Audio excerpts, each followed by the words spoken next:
Grace and peace from God our Father and the Lord Jesus Christ. Welcome, welcome, one and all, to the next installment of our table discussion. I am your host, Pastor Mark Avery. I'm grateful and thankful to the Lord to welcome you tonight as we share in this insightful discussion. We're going to do this is our Father's Day special edition. We're going to honor the life and legacy of the late Bishop Spencer Davis, and we're grateful and thankful to the Lord that we have several of his children and one of his grandchildren with us on tonight. I'm going to ask if you will do me a great big favor, invite a family member or friend to join in with us as we share in this insightful, dynamic discussion on tonight. I'm thankful and grateful, and I'm excited about this discussion. We had a prep session on last week, and we learned some marvelous facts about this awesome man of God, and I'm praying that you'll be blessed and impacted as we share on tonight. So once again, my name is Pastor Mark Avery. I'm your host. This is At the Table. This is our special Father's Day edition, and we're going to honor the life and legacy of the late, great Bishop Spencer Davis. And once again, I want you to invite a family member or friend to join in with us on tonight. Hey, press that share button. Invite somebody to join in with us as we share in this discussion on tonight, as it were. At this time, we're going to ask our panelists to introduce themselves, and shortly thereafter, we're going to get started in this discussion. Once again, press that share button. Invite a family member or friend to join in with us on tonight in this discussion. All right? Let us know where you're watching and viewing from so that we can gratefully acknowledge you. So our panelists are going to come at this time, introduce themselves, tell us a little bit about their connection with Bishop Spencer Davis, and we're going to move forward. All right? Starting with the granddaughter who just disappeared. All righty. We'll get her attention and come back shortly. All right. Okay.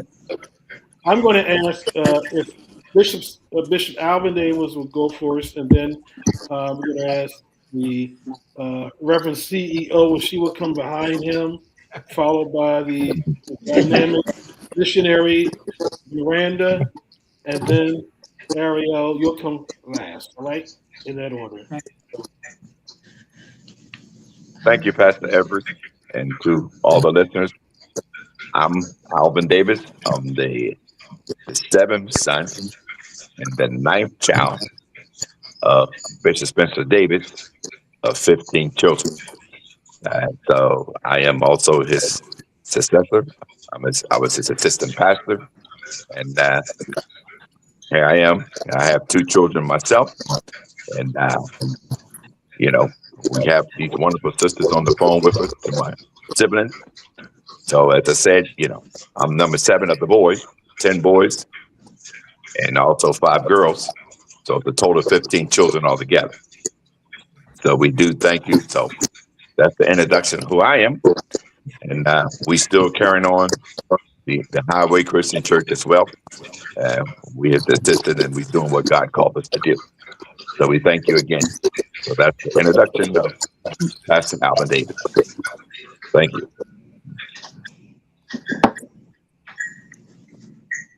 Okay. Okay, I am Ivory of Burlington, better known as Ivory. I'm known to a lot of the family members and friends of me. I am the 10th child of the 15. I am the third daughter out of the 5 girls. I am a widow. I was married for 25 years. From that marriage, we have 3 lovely daughters. We have Jasmine, Ariel, which is born, and my youngest daughter is Sierra. I have 2 grandchildren, one to Ariel and one to Jasmine.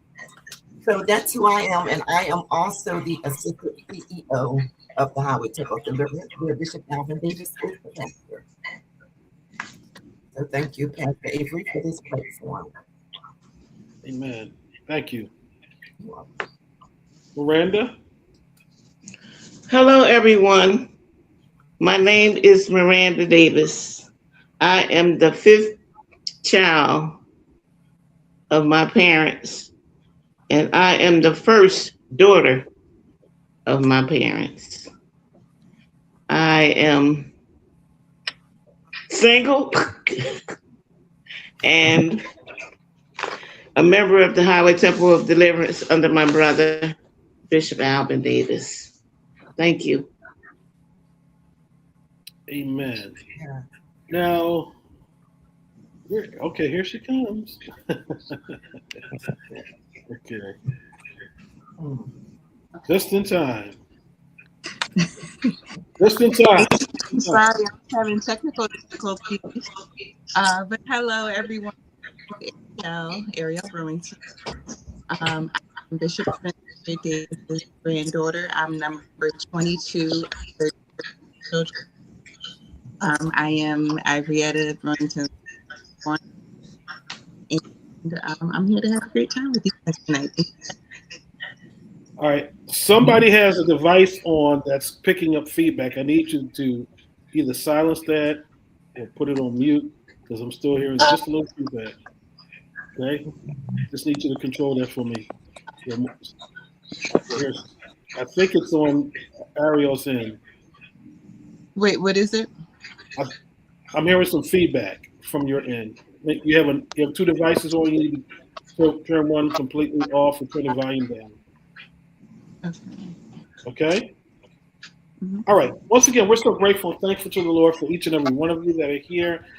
This is a special Father's Day edition. We're highlighting the life and legacy of the late, great Bishop Spencer Davis. I came personally to know Bishop Davis in the year of 1972. It was the Apostolic Ministerial Conference in Philadelphia. I believe it was facilitated by the late Bishop Robert O. Dowd Sr. Bishop Spencer Davis, I believe, was the vice president of that particular entity. It encompassed great churches, and it was just a wonderful time. That was when we first got to meet Bishop Davis. We got a chance to meet the Petersons, Bishop Dowd, and several other great churches in the Philadelphia area. So rich legacy, rich legacy. So once again, as you're coming in, let us know where you're coming from, even if you're connected to the family. Now, I must say this. The Davis family, with some families, they get to certain numbers, they no longer have family reunions. They have tribal meetings. That's what I would say about the Davis family. And they'll tell you a little bit why I said that momentarily. They're laughing, but they understand why I said that. Right? Oh, yeah. We're going to get started. And before we ask a couple questions, I just need some information to share with the audience. Miranda, you're the oldest daughter, and Bishop and Ivy, you can speak to this. How many children did Bishop Davis have? Bishop and Mother Davis. Bishop and Mother Davis has 15 children. 15 children. Yes. And the first question we are asked usually when someone finds that out is, do you guys have the same parent? So yes. God bless your mother. Twins, no twins, True. all singles. Hey, wait, whoa. I was getting ready to ask that. Yeah. Did you say no twins? No twins. No. Twins. No. Lord have mercy. A lot of lookalikes, but no twins. Resemblance, but no twins. The reason why I asked that, because 15 children, you think there would be a set of twins sprinkled in there. Right. Right. But Mhm. apparently that's not the case. Wow. I was thinking that because my dad was a twin. Mm. And I was quite fearful when I was going to have children. Because True. I'm like, I did not want, oh wow, wait a minute. Somebody wants to come in. Wait a minute. Mhm. Like that.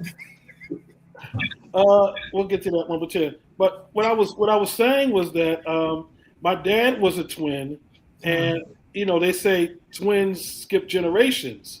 True. And I'm like, oh Lord, I'm hoping it doesn't fall on me.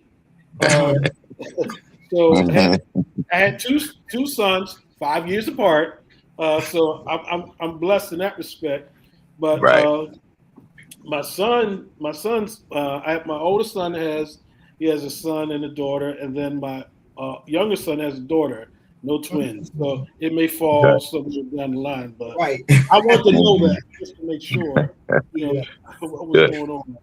But that's marvelous. Now, here's the other question before we get into the heart of the question. Just some facts. How many churches did Bishop pastor in Philadelphia and in South Carolina? Now, I'm told when we had our discussion last week, there was a correction. So Right. y'all handle that. Yeah. Right. Okay. Well, do you want to take a move? I can. You have. Yeah. Okay. You go ahead. Okay. So we have 7 churches listed at my dad, Pastor Avery.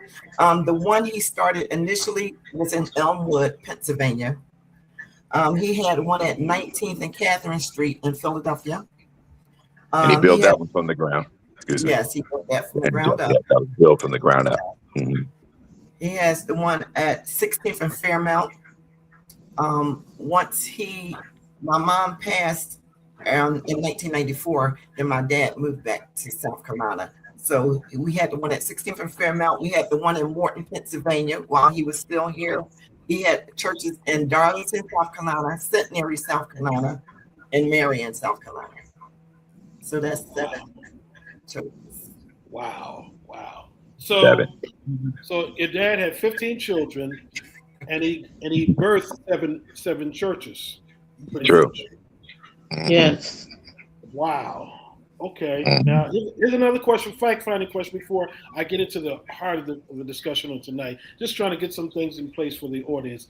I pray that you're paying attention, audience, because we've had some trailblazers in the Philadelphia area that people may not know, but I think the history needs to be shared and spoken about, and we need to give attention to these men and women of God who blazed some marvelous trails for us, such as Mr. Davis.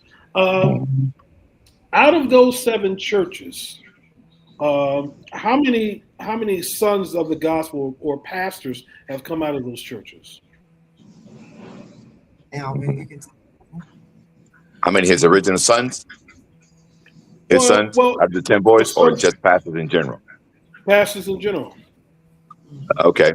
Well, we had the late, which is Ella Willie Joe Davis.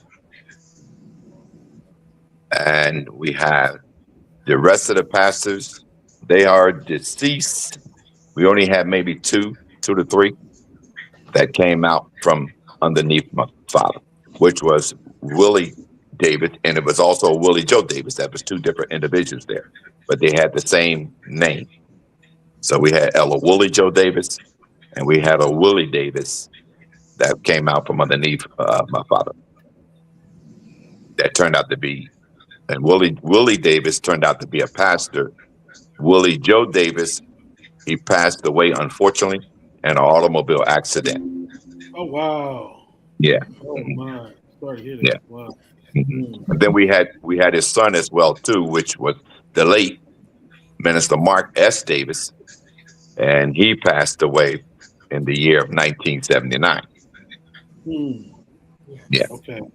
Mm-hmm. Okay. I think, if I'm not mistaken, another sibling is on here. Gwen, First Lady Gwen Haynes. That's right. Hi. Hey. Grateful to have you with us. Thank you so much. Good to be here.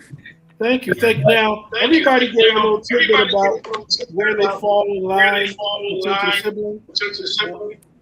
Can you tell us where you fall? Sure. I am number 14 out of the 15 children. So if I understand this correctly, I just need you to turn something. I'm getting some feedback from your end, First Lady. Okay, I'm turning it down. Is that better? That's a little bit better. Okay. So if I understand you correctly, you're toward the latter end of the New Testament group of children, and Moran is a part of the Old Testament. Well, if you want to put it like that, I don't want to offend Miranda. No offense. Well, this has been good. Just want to share some information with the audience, some background, so we understand what you are. But this is good information. I'm getting some feedback. I don't know why. Yeah, you're getting that echo from somewhere. Yeah. Somebody has a separate device. But we'll move forward. Mm-hmm. Okay. Alrighty. Our first question. We're going to try to do this. We're going to get to this. Bishop Davis wore many hats: father, businessman, mentor, and leader. What do you believe was the common thread that connected all these roles together? Can you speak to that, Bishop? Miranda and Isaac. Pastor David, Avery, I'm hearing a lot of feedback. Yeah, I can't understand the question. Feedback is coming in there.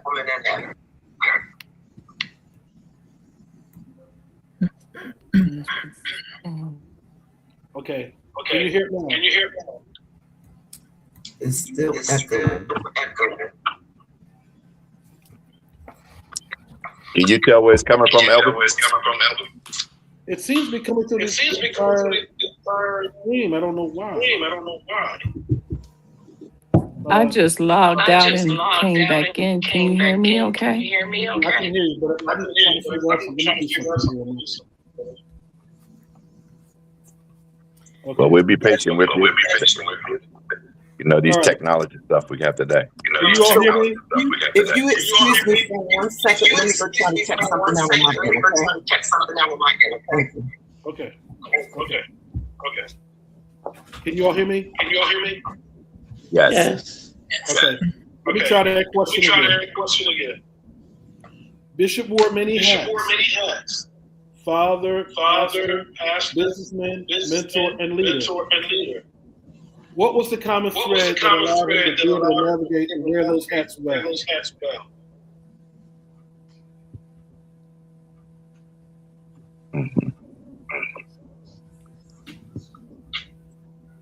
Bishop, you can speak to that, or Miranda, or even you can speak to that.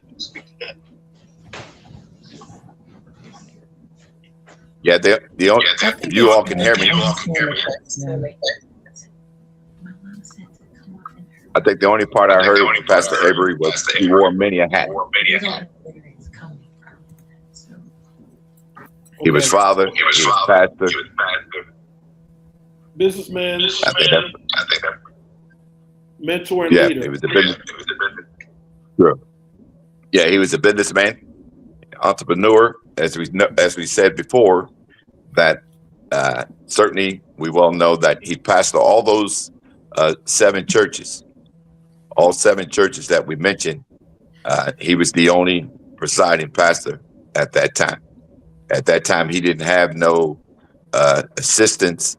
Pastors was appointed under him at that time. So he preached at every service or every church we went to. Now, let's see, maybe his son was the late Minister Marcus Davis, was at that time until he deceased.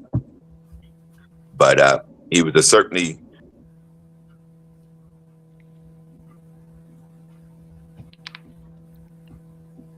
Lost Alvin. Okay. Can you all hear me clearly? Yes. I think Alvin may have been the culprit, but it's okay. He'll come back shortly. All right. Let's speak to that once again.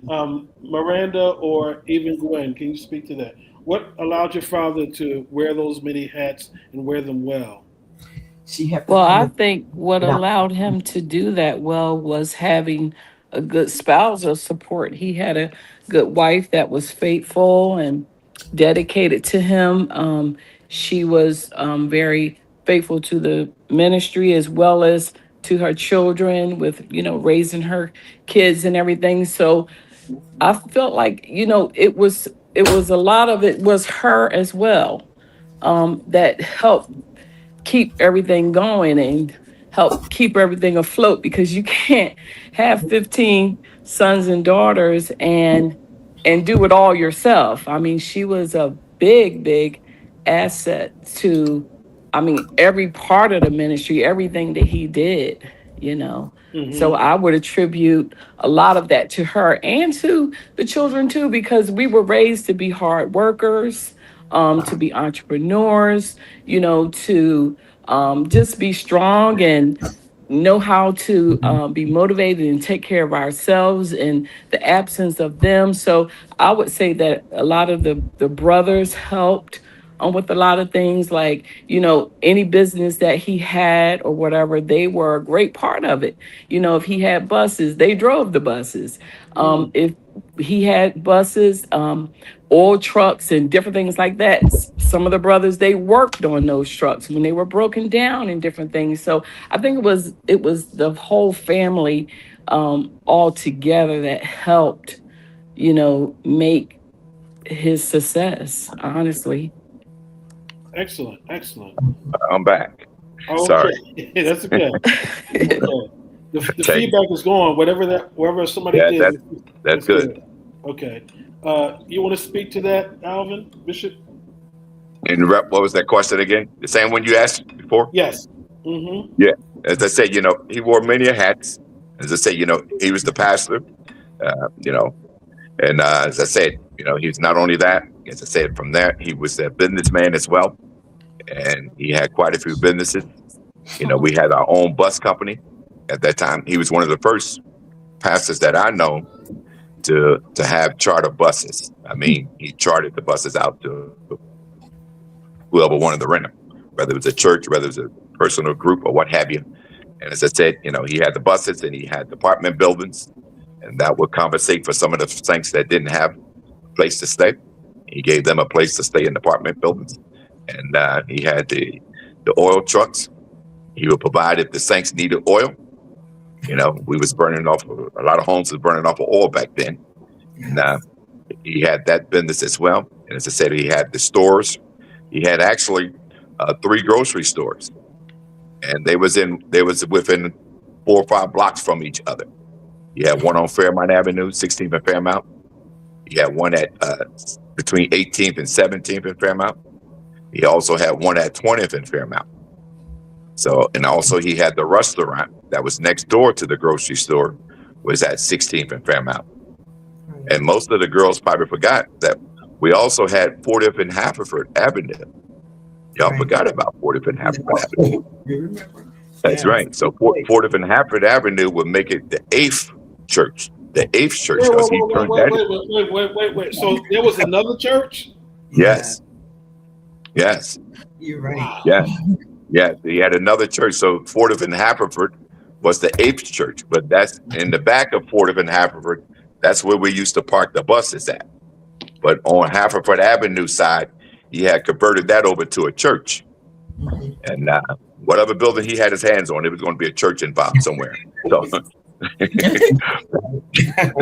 that's just the way he was.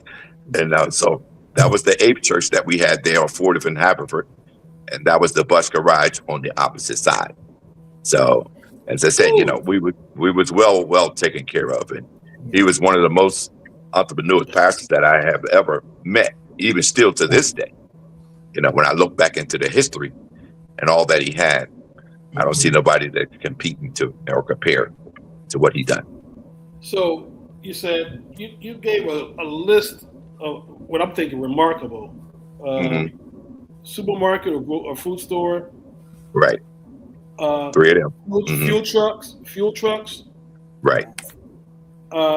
Passenger buses. How many passenger buses? What was the size of the bus? The bus was the regular size of a Greyhound bus.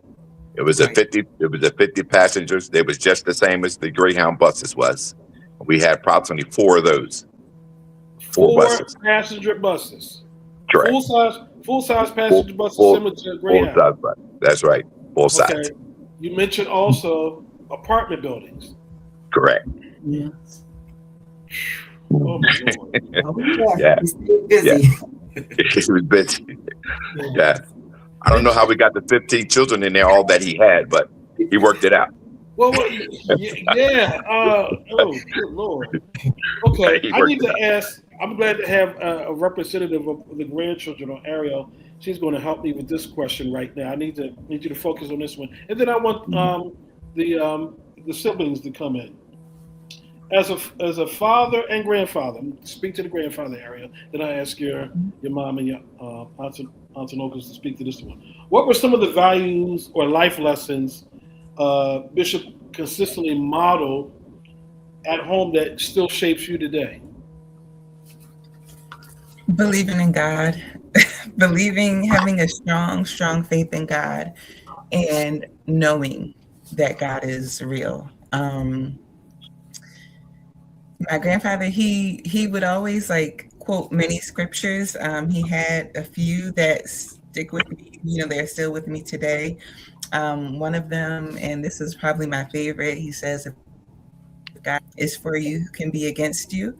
And help me to, go through life.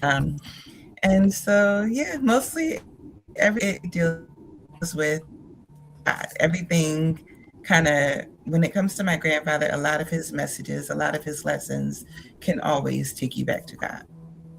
Mhm.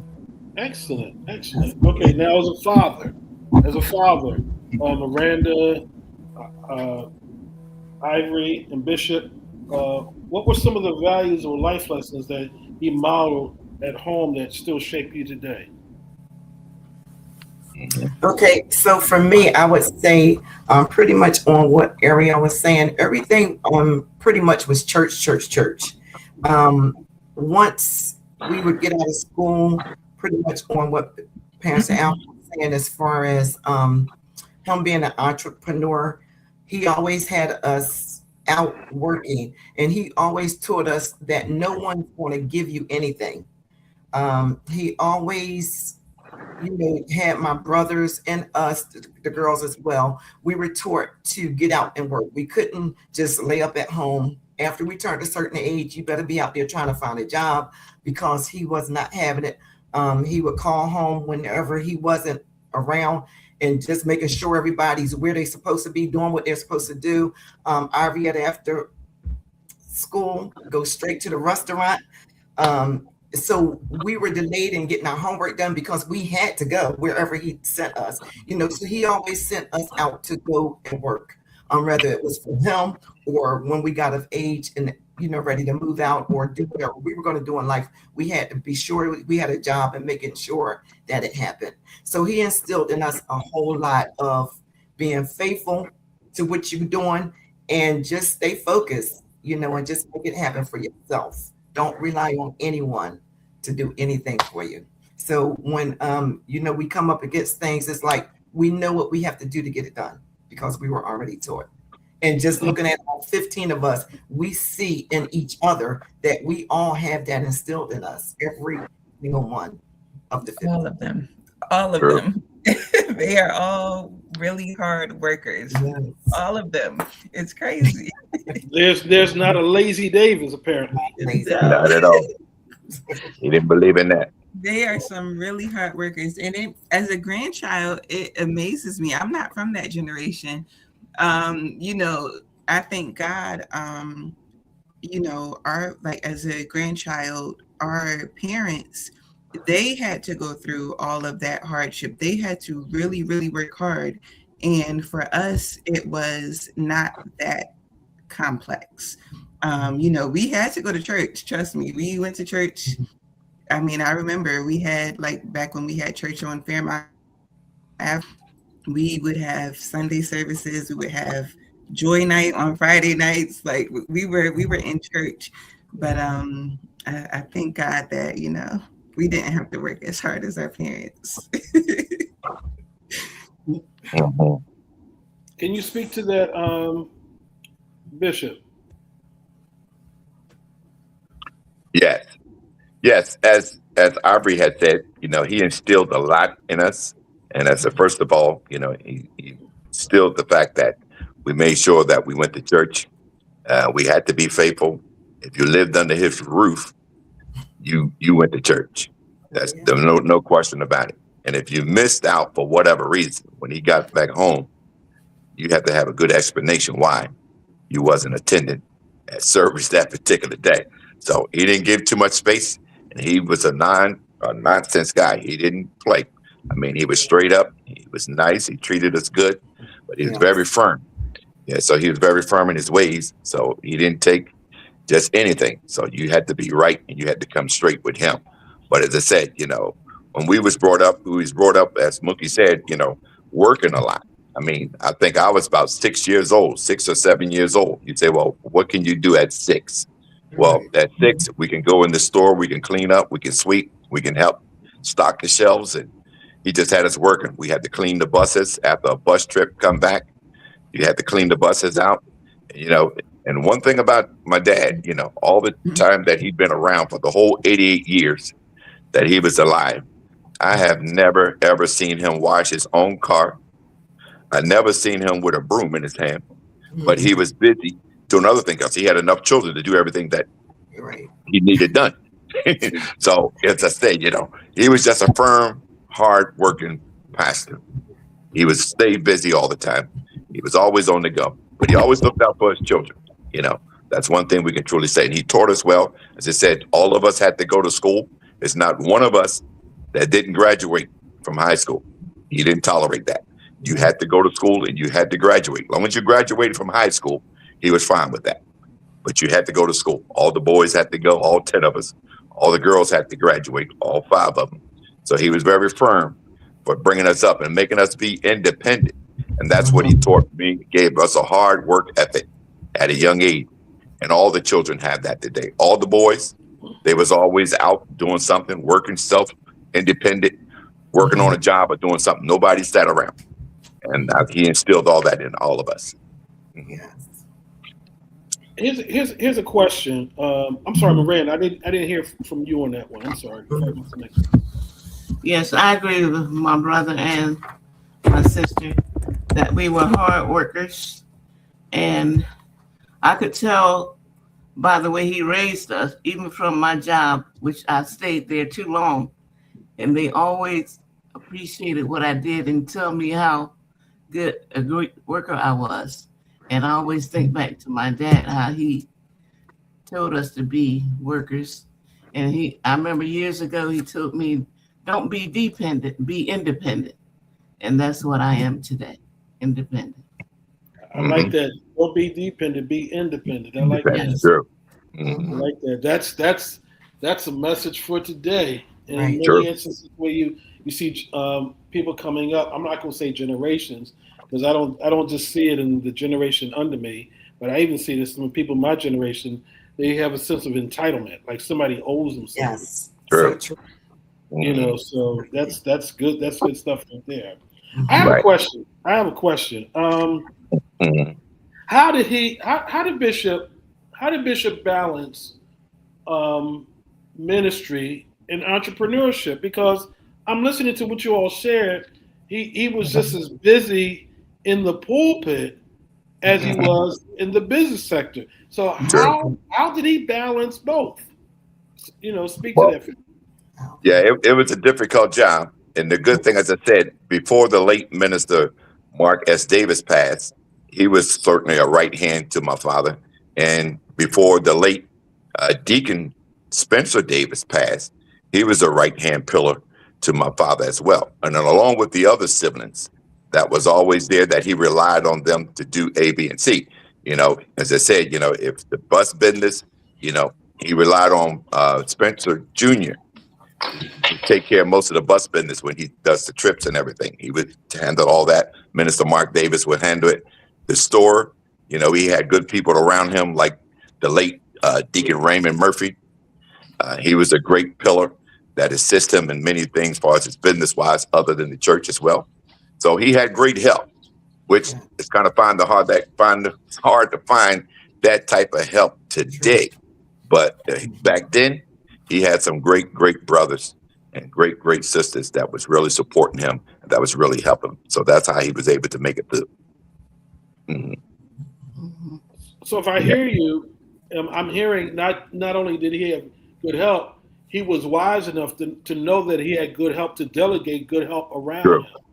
True. Because That's the truth. oftentimes, I think your sister just spoke to that, alluded to that earlier, First Mhm. Lady Gwen, that he was successful not in and of himself, but he Right. had support. He had a great support system at home Right. with your late mother. But I'm hearing Mhm. you say that even in terms of the business aspect and ministry, he was wise enough and smart enough to delegate responsibility to, True. let me say this, and please don't take this wrong, audience, No. to trusted people. That's True. true. Yes. True. He really did. And he Because really you did. can't trust everybody with responsibility. Mhm. You can. You can.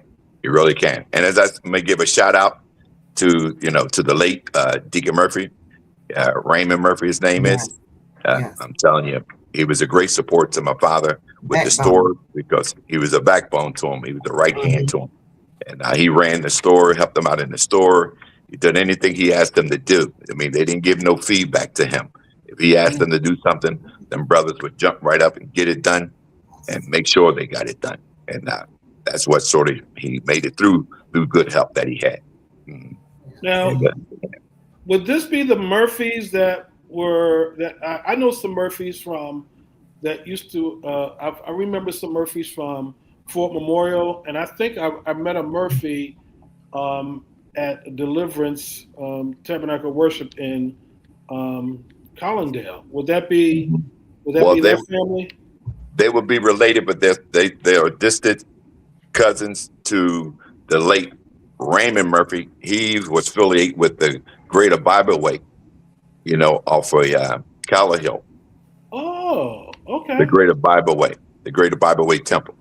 okay. Used to be Pastor Bishop Gibbs before Yes. Bishop Gibbs passed. Yes, that's the Murphy that we're talking Okay. about. 63rd Street. Yeah, correct. Gotcha. Right. Okay, Mhm. okay. Yeah, that's the Murphy. Mhm. Oh, learn something new every day. Okay. Yeah, Okay. They was great people. Mhm. Okay. Let's talk about the father. Let's talk about the father aspect, and then you can speak to the grandfather aspect once again, Ariel. Many people knew Bishop Davis from the pulpit. Correct. You all knew him personally. What was he like behind the scenes? And I mean, this is not. Let's say this is not one of those crazy TV shows with a lot of drama and all that kind of stuff. This is not what this is all about. Just want to Right. know what was he like? Because I'm hearing he was so busy as a pastor, busy as a businessman. But what was he like as a dad, and what was he like as a grandfather? Mhm. I'll let Mook go. Okay. You want to go, Mom? Miranda. As far as a father, I adored my dad. I really adored him because I loved the way that he made things happen. I was still in high school, and my dad, I will say this without trying to offend. My dad, any parent that has children, they know what each child will do when you ask them to do something. They know how quick they would move to do it or how slow they would move. My dad would always ask me, he would give me the keys to his car. He had this nice brand new Lincoln. Mhm. He Yeah. gave me the keys to the car because he was trying to handle some business. Like he was out trying to buy another building. He needed documents signed. So he gave me the keys to the car. He said, Mookie, take these keys and I want you to drive home, go home and get such and such papers from my room, ask your mother. And I went home, drove his car. I just knew I was somebody. I was only in like 11th grade or 12th grade. Right. And I went home and got those papers. And my dad trusted me. So I loved him for that because he knew who he could rely on. And my dad was always very firm. I'm not going to kid you. Woo, when I tell you, some of them brothers of mine got tore up. Mhm. Mhm. We just always had fun, Pastor Avery. It's not like we're on here trying to be somebody that we were not. We had some good times and we had some bad times where, my dad was very firm and he meant what he said. And Right. when he did it, you already knew to move. I remember at one point, and I'm just talking about an experience that I had. I used to hang out with my friend Diane Murphy which was Deacon Murphy's daughter. So I would always hear Diane respond to her dad, and her dad would call her, and she would be like, "Yeah." And so I said, "Oh, okay, I'm gonna go home and I'm gonna try to say yeah to my dad." My dad called me. He was like upstairs. He was like, "Mookie." I was like, "Yeah." He said, "Yeah." I said, "Sir." Right. But that's how he was. I mean, he let me go because I changed it up real quick. So I just wanted to say that I truly adored my dad, and I love the way that he raised us, him and my mom both together. And when I say a tremendous job, they did an awesome job, and I just appreciate them. He was awesome, straight, but meant what he said. Yeah. Very well said, Moot. And like I said, I can agree with exactly what she said because he was a very firm man. And as I said, he was loving too, and he was one of a kind. And as I said, if he loved all of his children the same, I would say. But as I say, I thank God for him teaching me and showing me the way, not only through church, far as a businessman. And I loved hanging around my father. When I got out of school, when he used to get out of high school, I used to catch the bus and go straight to the church because that's where everything was. You either were at the church, you was at the garage, you was somewhere, but you would go there and he'd take you wherever he wanted you, whatever he wanted you to do. But as I said, he was a very firm man, and he was very honest with his children. And as I said, he taught us very well. And that's what gave me the drive that I have today. It came from him because I've been with my father from the time of my birth until the time that he deceased. And I enjoyed that time, and I certainly miss him as of today, but he taught me a lot. And he always used to tell me, he said, "Alvin," he said, "you will have many instructors, but you would only have one father." And the reason why he said that, because he wanted to let me know that he had my back. Despite what everybody else said, he had your back. So that was always stick out with me. Yes. Miranda and First Lady Gwen. Yes, I agree with both of my siblings that he was firm, very strict, and he always, like Arietta said, we couldn't say yes or what when they called us. We had to say, "Sir." If he called us, we had to say, "Sir." And to give him an answer, we had to say, "Yes, sir," or "No, sir." And the same with my mother. We had to say, "Ma'am," when she called us, and we had to say, "Yes, ma'am," or "No, ma'am." That's how we responded to our parents. Yes. So, Yes. Hi, I agree with everything that's been said. I will say that Dad had a really good sense of humor. He liked to laugh and eat good food and was very funny, but at the same time, too, I agree with the rest of the siblings. He was very firm and always to the point or whatever. But, for the most part, he enjoyed his kids. He took pride in us. I remember when we used to go to like different churches where he had to preach and different things like that. He always honored his children and asked all 15 of his children to stand, or however many were there.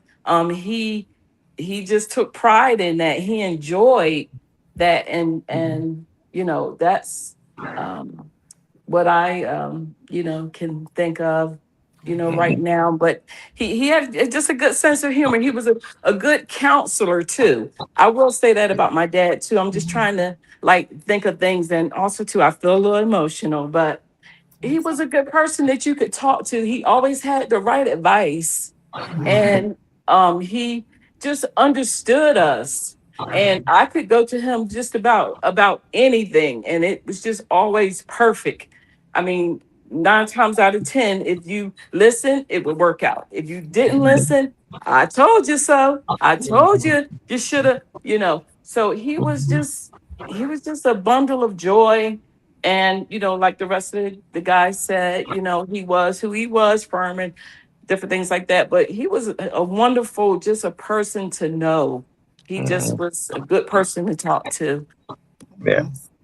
I see a comment from I guess this is a grandchild. As a grandfather, he was a bishop and loving to his grands. I'm the second oldest grand, and he loved each one of us the same. He would say to us, "Hey, grandbaby," no matter how old he was. That's true. Very. Excellent. Yeah. Excellent. True. Ariel? Yeah, he loved those grandbabies. He would always take up for them, and he would say, "Don't mess with that grandbaby." And he would tell the grandbaby to come to him, and he would be just kissing the grandbabies a lot. Mhm. Yes, he really loved them. Yeah, as a Yeah. granddaughter, I can agree with that perspective. I am a grandchild, so I got the grandchild treatment. So yeah, he was a very loving. I mean, yes, we experienced him being stern, but he was just serious with his word. But for me, especially in my adult life, when I spent most of my time with my grandfather, I laughed. I laughed a lot. He made a whole lot of jokes about me, like he just made me feel comfortable, happy, pleasant. He was helpful. When I used to stay with my grandfather for a few months. I stayed with him for like 6 months or so. And when living with him, he showed me who he was, and I got to see what my elders experienced, but again, from a grandchild's perspective. He would always, like I said, he would speak about God. He was very serious, but he was very playful. He welcomed me. He was a loving man, and he made sure you were good. He would always check on you. Like I remember one time, I wanted to cook like a can of something, and I could not get the can open. And so I called him. I'm like, Pop, I need your help. And so he comes in the kitchen. He's just fragile, an older man. And he grabs the big knife and starts jamming the can. And I'm like, oh my God. I was really worried. But he came in and he just took care of it. And he helped me. And I appreciate his love. I appreciate what he gave to me. It was necessary and special. Amen. Now, I have a question. Now, this is not part of my script for tonight, but I've heard something, and it's stimulated a consciousness and awareness, and I need some clarification on this. I've heard Mook, and I'm like, okay, who is Mook? And because I'm like, okay, so I'm thinking it's got to be a nickname. Yeah, it is. For somebody in the family. Now, my first question is this: did all the children have nicknames? Yes, Pretty much. No. most. Most did. Not all. Okay. Yeah, not okay. all. Which did? Okay. Let me ask this then. Since y'all put it out to me. Okay. Bishop, what was your nickname? I'm one of the ones that didn't have one. He didn't have Okay, one. you had Grace. You had True. Grace. That's it. Was given to you. That was good. Mercy, I'm sorry. Mercy was there. Grace was free. True. Truly said. Okay. Yeah. Now, Miranda, Ivory, and Gwen, I need you all to say something to me. Okay. What if you had nicknames? What were they? My nickname was Cat. Okay. My nickname was Mookie and is Mookie. So you're the one. Okay. Yes. First Lady Gwen. Unfortunately, I didn't have one. It was just always Gwen or Gap. Okay. Come here, Gap. So, Yeah, right. Ariel, did any of the grandchildren have nicknames? I don't know. I did not have a nickname. I don't know too many that I can't think of anyone that had a nickname. Okay, I just wanted to get clarification because in big families, you just that happens quite a bit, but it's okay. It's okay. True.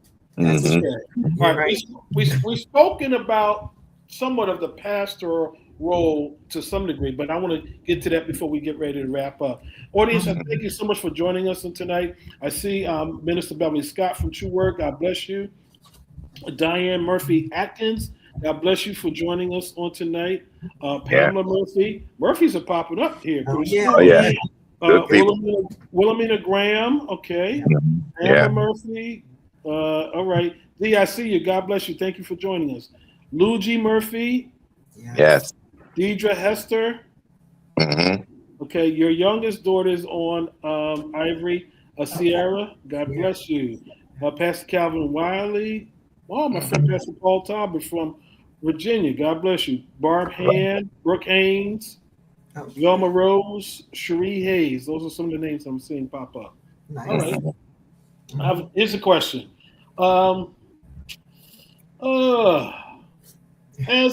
a pastor, what was his unique approach? What was his unique approach as a pastor? Because I'm thinking Bishop was pastoring multiple churches, and he did a lot of things that I think were way ahead of his time. So True. what was his pastoral approach? Was he a hooper? Was he a scholar? Was he a teacher, preacher? Okay. What was his style? I said he was a scholar for number one. Yes. And I would like to just take a minute to break there for all those names you just called. We all a family. Everybody that you just mentioned, God bless them all. We all started out underneath my father, from the Wallies on back to every name you just called. But yeah, he was a scholar, and he always believed that nobody couldn't beat him in the word. That was the number one stand. If you was wrong in any error, he would tell you that, listen, he would know that he was right and you would be wrong and not let you confess to turn over to be right.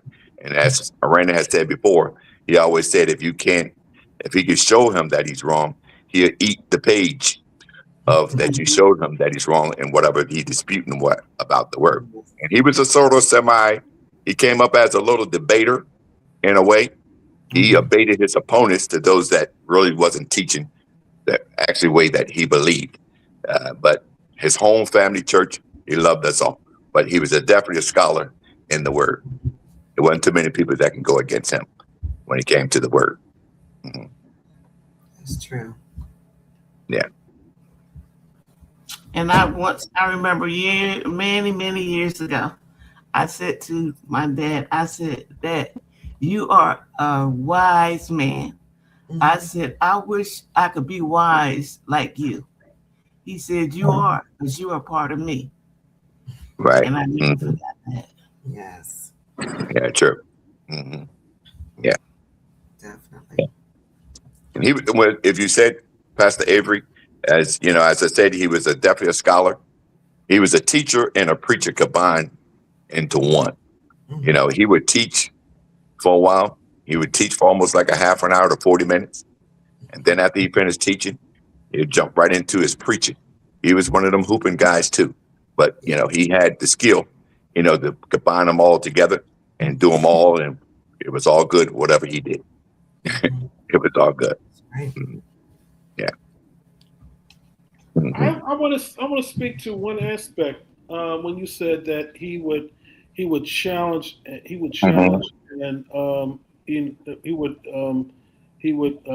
debate to some degree. I'm you know, this is 2026. Correct. And I'm almost to the point that I kind of shied away from this for years, but I think, you know, seeing how the church has changed and how post-pandemic primarily, Correct. and how ministry is being presented in many instances, I almost think there is a need to have a sense of, I would say, scriptural confrontation, because there's so much false teaching, True. so much false doctrine that's being disseminated nowadays.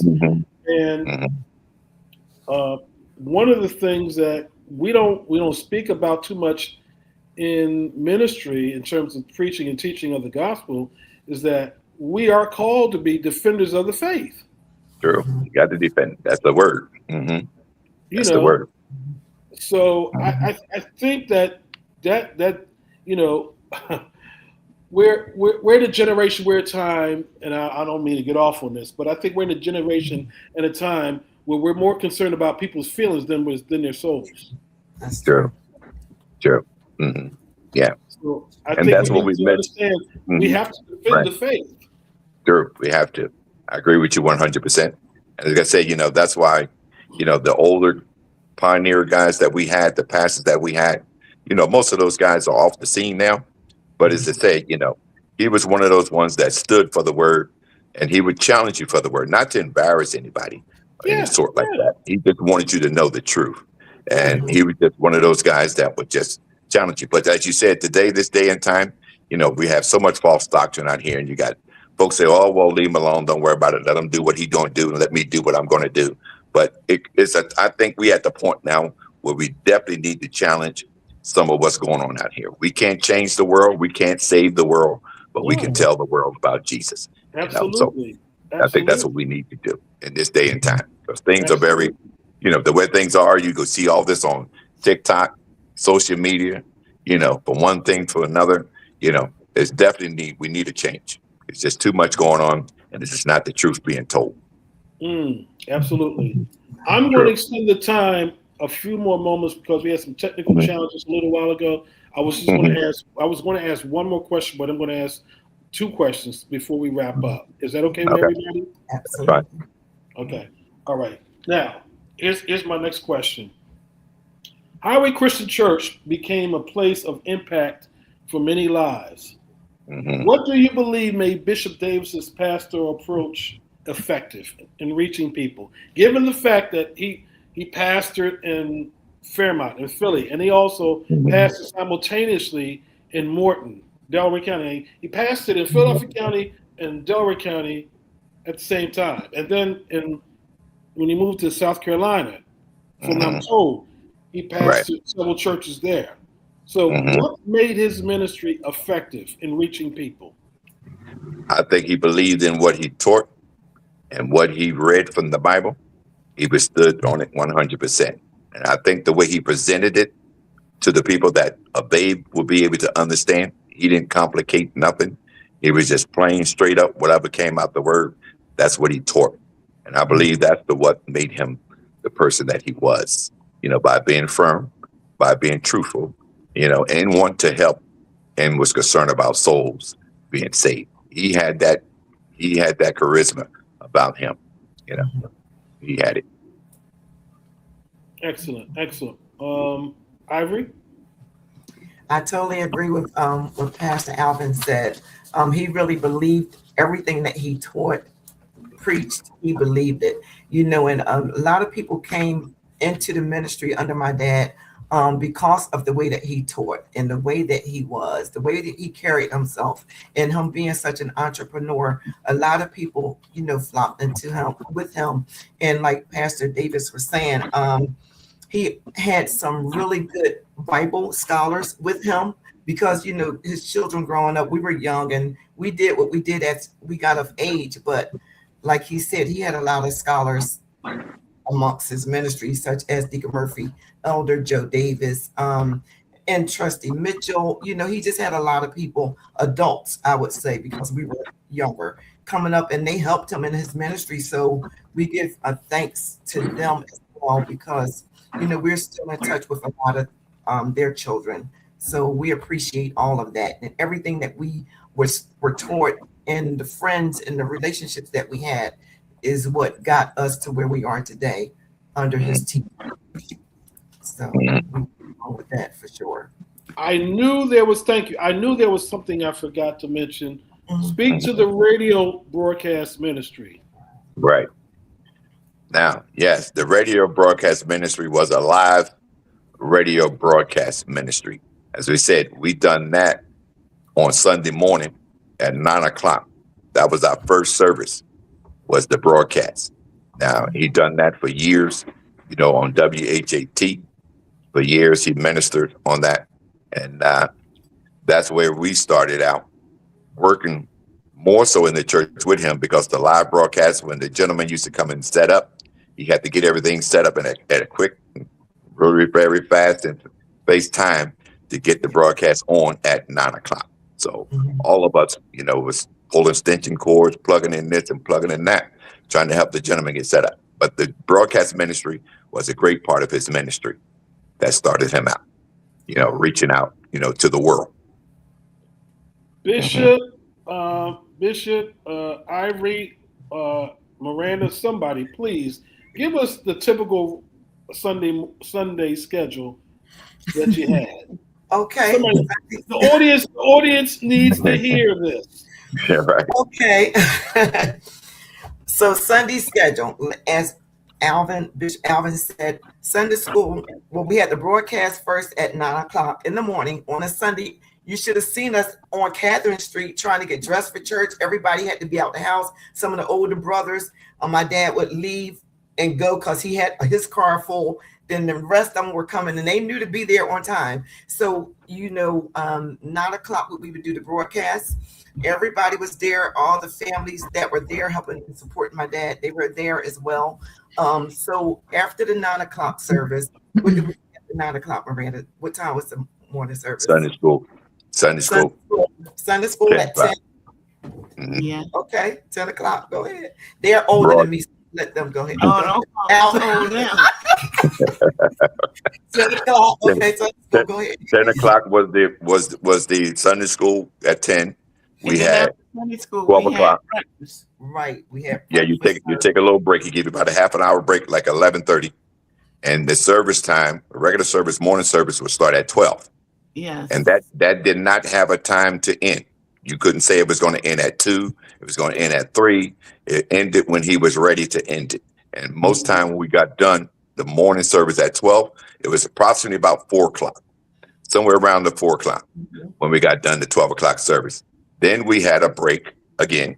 Then we will have an evening service. And the evening service will start anywhere between 8:00 at night. Right. 8:00 that night. We started 8:00 that night. No telling what time we got out. It'd almost be 10:30, 11:00 that night by the time we got out. And as I said, on the first and second Sunday, we would go to Morton. Yes. After we done had our morning service, we had our little break. We go to Morton. We have to be at Morton service sometime maybe about between 5 and 6:00 p.m. in the evening. That service wouldn't get out to maybe like 8:30 and 9:00 or sometimes later. And then it was periodically after we left Morton, we used to come back to Highway and have another service Right. back at Highway after we done got done all these morning services from one thing to another. I mean, we was in church all day and night, I'll say, on a Sunday. You might as well just prepare yourself for a full day on a Sunday in Highway. That's just where it was. And nobody questioned him. Nobody came up against him about the time period. We've been in one service. We've been in another service. Everybody just went along with it. Everybody was supportive. Yeah. Those that had to go for whatever reason, whether it was the job or whether they had to do, it was what it was. But most time, he had the full support Mm-hmm. of everybody. Yeah, it was amazing. We tried that today. It wouldn't work. It won't work today. Not at all. Not at all. It wouldn't work today because there's so many other distractions that you didn't have back then. True. I remember stores and restaurants and things were not necessarily open on Sundays back in the day. True. Supermarkets. That's true. The markets and all. Called the Blue Mhm. Law. Yeah. True. Sure. Sure. So life was different. Yeah, it's big. It's it. Totally different. But I wanted the audience to hear that marathon pace of Sunday that you all went through. So wow. Woo. It was something. Yes. Yeah, it was something. I tell you. We weren't too far from you because on the flip side, our Sunday night broadcast is on Sunday night live at 9 p.m. Wow. Mhm. Mhm. So Okay. yours is at 9 a.m. Ours is at 9 a.m. So Right. I get that. I get that. So Right. woo. Right. Okay. Yeah, I tell you. Yeah, but those are good times. Like I said, Yeah, most they of the are. listeners that's Yes. on, from the Wally family, and they was part of the church family as well. The Wally family, Mhm. their father was a minister at Highway as well, and we can go on and on and on. But as I said, most of the members or those that's on the line now know that they was part of the church too, and they can witness to what everybody had said. Wow. Mhm.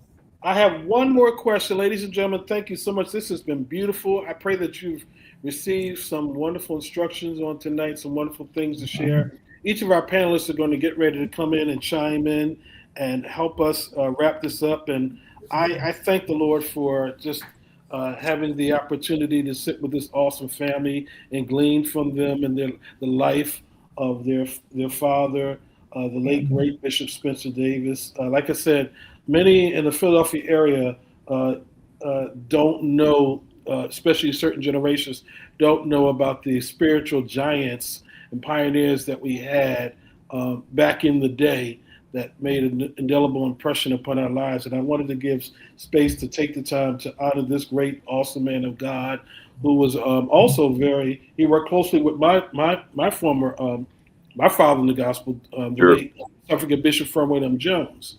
Sure. Mm-hmm. So just wanted to share this information so the audience and generations under us could get to understand some of our rich history, not just history, but rich apostolic history.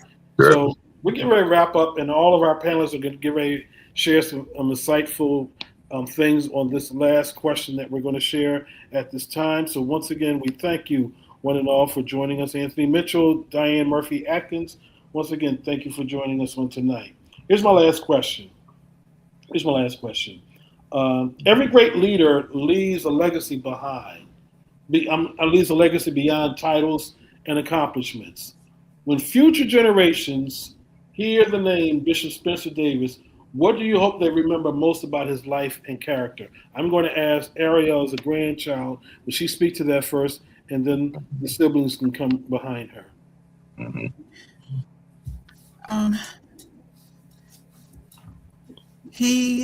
What I remember and within his legacy will be what he created.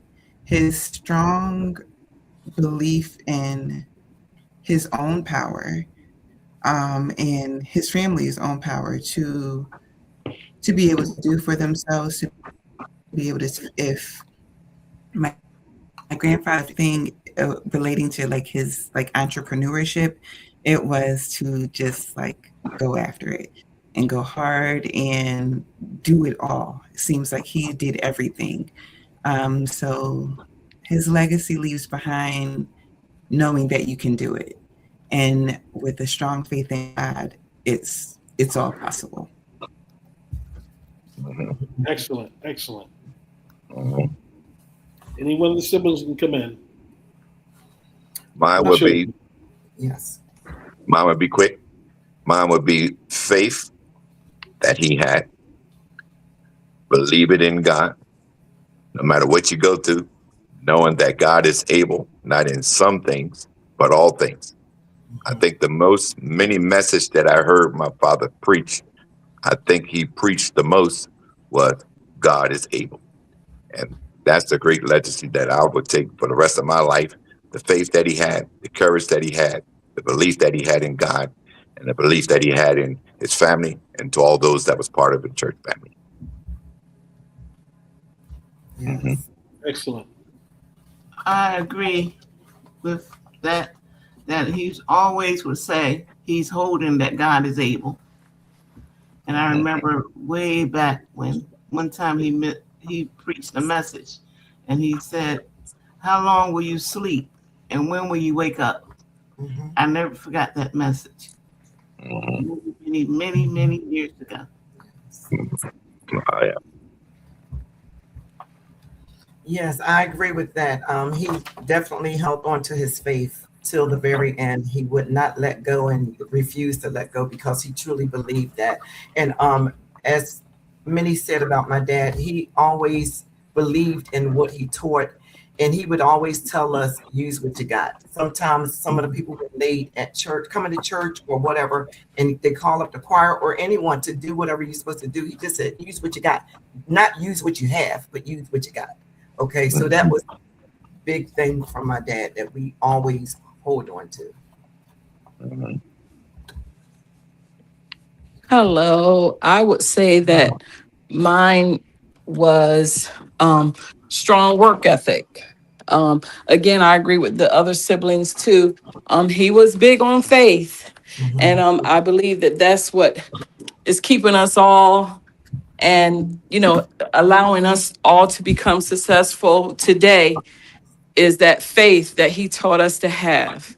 So that's pretty much it for me. It was big on faith, and that's how I am today. Big on faith, believing that I can conquer and do whatever I set out to do. Yes. Mhm. Wow. This Yeah. has been marvelous. This has been marvelous. Ladies and gentlemen, brothers and sisters, I thank you tonight for joining us for this special Father's Day edition of At the Table. We've honored the life and legacy of the late, great Bishop Spencer Davis, a man ahead of his time, a Renaissance apostolic leader, not just a leader in the religious or spiritual sense, but a businessman, an entrepreneur who not only took care of his family, but he raised his family well and just dropped some nuggets and taught them by example, by precept, how to be great for God and great for just in terms of business aspect. I've heard some things that are just remarkable. Some things I did not know, but I'm grateful that I had this time to share with this wonderful family in terms of what their father meant to them and what he meant to so many people. Thank you. Thank you, First Lady Gwen, for joining us tonight from Texas. Thank you so much. Thank you, my dear friends, Miranda, the Reverend CEO, Ariel. Thank you for your comments as the representing the grandchildren, and my dear friend Bishop Alvin Davis, from phenomenal man of God. Once again, we thank you so much, ladies and gentlemen, for just taking the time to join in with us on tonight. Thank you for your patience in helping us to navigate. Like I said, we had some technical challenges a little while ago. We were not dismayed, but we made it through, and I'm just grateful that we were able to hear the comments and hear the responses from this awesome family. I'm walking away feeling inspired, motivated, and energized, and understanding that there's actually, we all have challenges, we all have difficulties, but when I hear Bishop Spencer Davis's story, and I hear the remarkable way God allowed him to overcome and persevere, it just gives me greater motivation to keep, as they say, keep on keeping on. So I'm grateful and I'm thankful for. I didn't know him personally, but what I'm hearing tonight, I'm grateful for knowing his children and knowing some of the grandchildren, some of the family. I'm sorry, some of the tribe. Forget family. Good way to put it. Forget family, the tribe. Because when a family reaches certain numbers, they are no longer having reunions; they're having tribal meetings.